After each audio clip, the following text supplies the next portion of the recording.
Okay, so we're working on algebra section 1-6. Now this is the one that really plays into the skills we're learning now, but also sets us up for some really key things that we're going to need in chapter 4. When we start graphing lines and writing equations of lines and this type of stuff. So what we're doing here is we're solving what we call literal equations.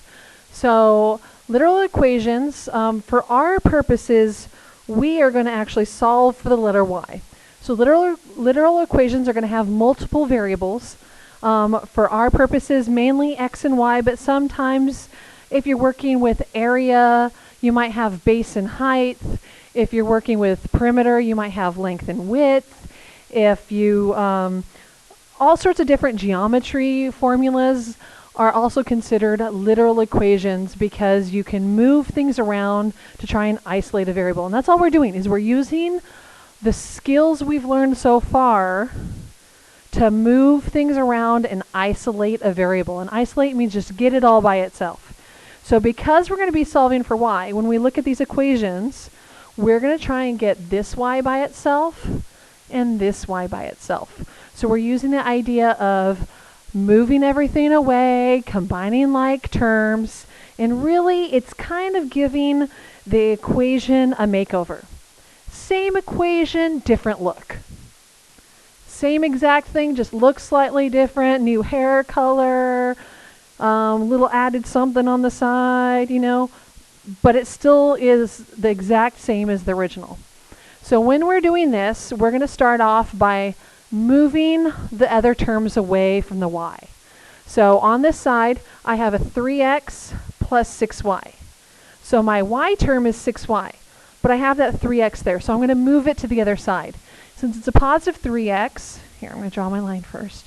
I'm going to minus 3x on this side, but I'm going to minus 3x on this side. Now I'm not going to put the minus 3x under minus 24, because this is just a 24. This has an x. They're not like terms. So I'm going to kind of write it off to the side, because I don't want anyone to think that I'm actually allowed to combine those two together, because I'm not. So this 3x minus 3x becomes 0, and now I'm left with this 6y. Now, to keep consistent with what we're going to do in chapter 4, on this side I'm going to go ahead and write that x term first. So I'm going to have that minus 3x, and then I'm going to write that minus 24. So they're on the same side, but they can't be combined because they're not alike. We've got apples and oranges. They're just on the same side in the same bowl, but they can't be combined together because we don't have apple oranges, we have apples, then oranges. So from here, we still don't have y by itself, we still have that 6. Now since the 6 is side by side with the y, that means it's multiplication. So to undo multiplication, I'm going to divide. Now this is the key step here. When I divide by 6, I have to divide everything by 6. So I divide this term by 6, and I divide this term by 6. And the nice thing here is that these 6's will cancel, and now I have ta-da-da-da, the y by itself, and that's what we really want. Now here, I'm going to simplify this negative 3 over 6. So I'm going to go ahead and divide top by 3 and bottom by 3. So negative 3 divided by 3 becomes negative 1. 6 divided by 3 becomes 2, and I still have that x here.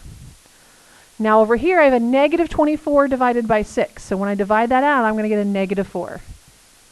And that's my equation. So it still has a y term, it still has an x term, it still has just a regular number, but it's rewritten. And we purposely rewrite this because when it comes to graphing lines, it is way easier to graph something that looks like this than the original equation that we had. And that's our whole purpose. And we're still using the same concepts. The reason why we're going over this now is we're using the same concepts that we use when we solve equations. We're doing the opposite. We're moving things over. We can't combine like terms. We combine our like terms, or those terms that aren't alike will not combine. So same idea over here. I'm going to do a little bit of a change though, because my x doesn't have a coefficient. So I always find it easier with literal equations to put a number in front of x if there isn't one. And so we use our little superhero invisible 1, and that's a 1x. So I'm going to move that 1x over. It's a positive 1x, I minus 1x.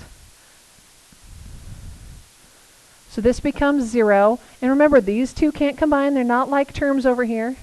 On this side, I'm left with the minus 3y, because don't forget, this minus belongs to the number right after it, so the negative 3. Now over here I'm going to put my x term first, negative 1x.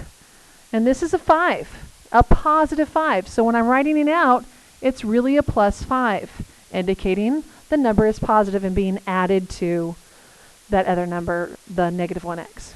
So from here I'm doing the same idea that I was before. I got to get rid of that negative 3 since they're side by side with the y. It's multiplication. To undo that, I divide. And when I divide every single term by negative 3. So the 3 is canceled, the negatives cancel, leaving me with y. Here, the negatives cancel. I can't divide 1 by 3, so it just does 1 over 3x. And then 5 divided by negative 3. I could turn it into a decimal or something, but I'm just going to leave it. I'm going to bring the negative out front, and this is 5 over 3. I'm just going to leave it the way it is. And that's totally appropriate.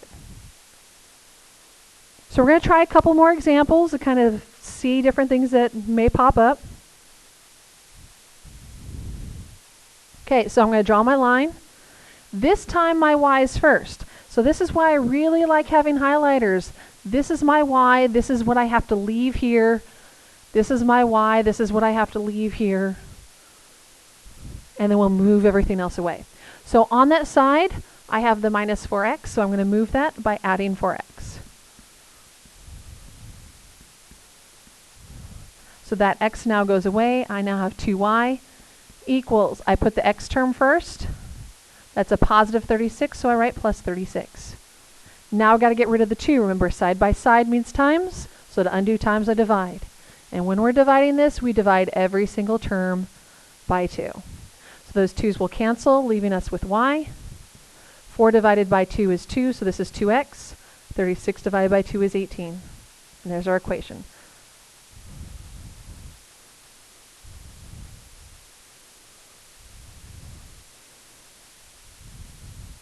So now we're going to move on to the next one. So the x doesn't have a number in front. So I'm going to go ahead and put that 1 right there. I don't want to use the same color. Hold on. So 1x. I'm going to move that x away. So I minus 1x on both sides.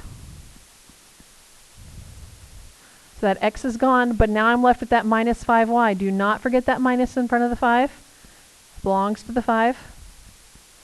Now I'm going to put in that negative 1x, and that's a negative 15. So I write it out as a minus 15.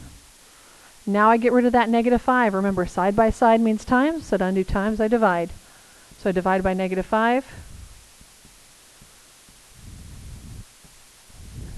My 5's will cancel, my negatives will cancel, leaving me with a y. Over here, my negatives cancel. 1 over 5 does not simplify anymore, so I'm just going to leave it 1 over 5x. Here, the minus and the negative cancel, so now it's a positive. 15 divided by 5 gives me 3. And there's our answer. Again, just rearranging, moving everything away from the y, because later on, we're going to be graphing lines. So you're going to see this again. So you may want to star, highlight, remind yourself that you need to keep that nearby when we come to chapter 4. Okay, last 2 examples. So let's go ahead and highlight our y's. Here's my y.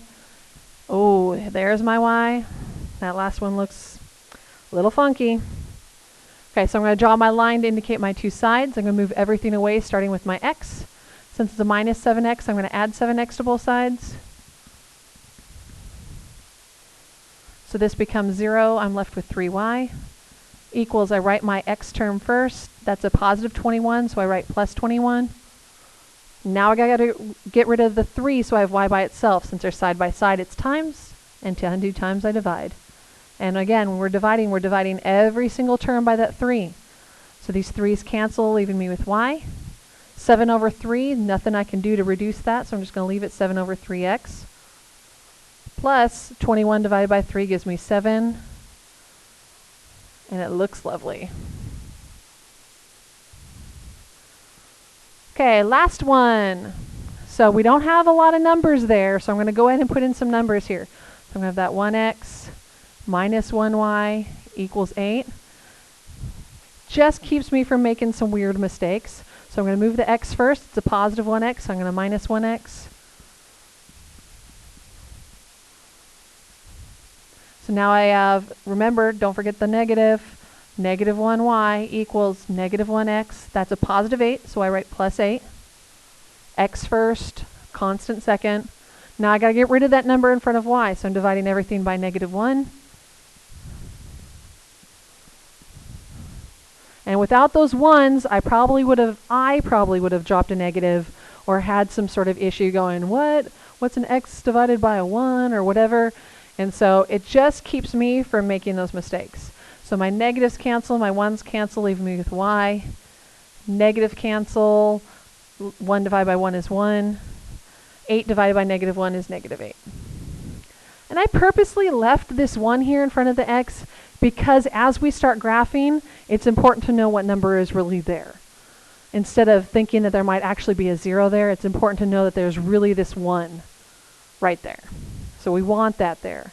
But if you don't write the 1, that's fine. It's still technically correct. But later on, it may make things easier.